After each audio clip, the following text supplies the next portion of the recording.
અને આગળ વાત કરીએ તો અમદાવાદમાં વ્હાઇટ ટોપિંગ રોડ બનાવનારને નોટિસ આપવામાં આવી છે। રાણીપમાં રોડ બનાવનાર કોન્ટ્રાક્ટરને નોટિસ અપાઈ છે। રોડ બન્યા બાદ કપચીની પડ ઉખડી જતા નોટિસ આપવામાં આવી છે। વિજય ઇન્ફ્રાફોન નામના કોન્ટ્રાક્ટરને નોટિસ આપવામાં આવી છે। તો વિજય ઇન્ફ્રાકોન નામનો આ કોન્ટ્રાક્ટર હતો, જેને નોટિસ આપી આગળની કાર્યવાહી હાથ ધરવામાં આવશે। તો આરકેપી પ્રોજેક્ટ મેનેજમેન્ટ કન્સલ્ટન્સીને પણ નોટિસ અપાઈ છે।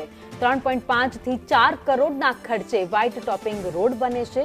1200 મીટરનો ટોપિંગ રોડ બનાવવાનું આયોજન હતું। રોડ કમિટી ચેરમેન જયેશ પટેલે નિવેદન પણ આપ્યું છે। રોડ બનાવવા 1 વર્ષની સમયમર્યાદા આપી હતી।